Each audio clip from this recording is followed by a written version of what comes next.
Якутянин Алексей Васильев претендует на победу в самом престижном международном конкурсе фотографов World Press Photo.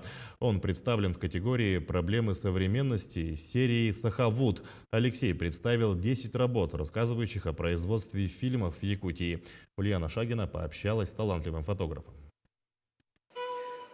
Ну вот я сейчас пересматриваю то, что мы сегодня отсняли. Мне кажется, сегодня не самый удачный мой день для удачных кадров. Как увидеть интересный кадр там, где другие проходят мимо? Гуляя часами в толпе прохожих, фотограф-документалист Алексей Васильев ищет глазами тот самый момент.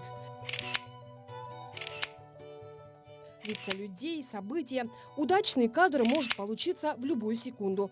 Миссия фотографа – увидеть его и успеть запечатлеть.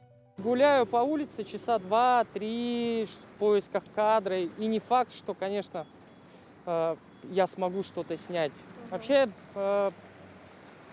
чтобы получился какой-то удачный кадр, на это может уйти куча времени.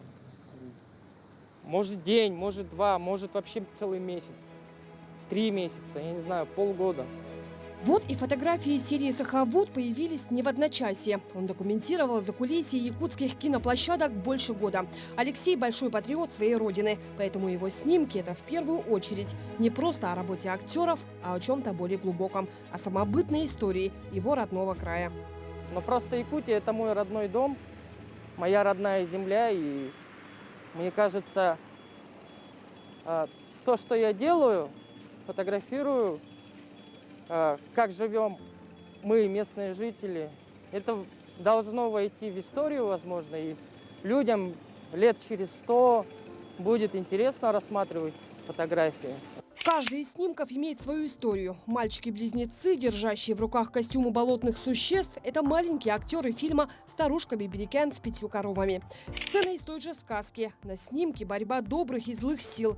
Или снимок отдыхающего в морге. В фильме к нему придут на опознание. А на фотографии эпизодический актер отдыхает в перерывах.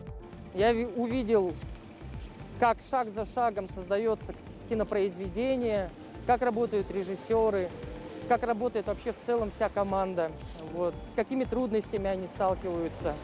Вот. У тебя с ними договоренность какая-то была, да? Да, я, конечно, со всеми заранее договаривался, просил разрешения присутствовать на съемках, наблюдать, снимать. И никто из режиссеров, за что им большая, огромная благодарность, не отказывал мне. За право называться фотографией и фото истории года в этом году борются более 70 тысяч работ фотографов со всего мира. Самобытная культура народов, всемирная пандемия, экологические проблемы, сюжеты самые разные. Победители будут известны уже в середине апреля. Сам же фотограф заявил, что какими бы ни были результаты конкурса, вхождение в число номинантов уже победа. Значит, на его работы смотрели дольше, чем на несколько секунд.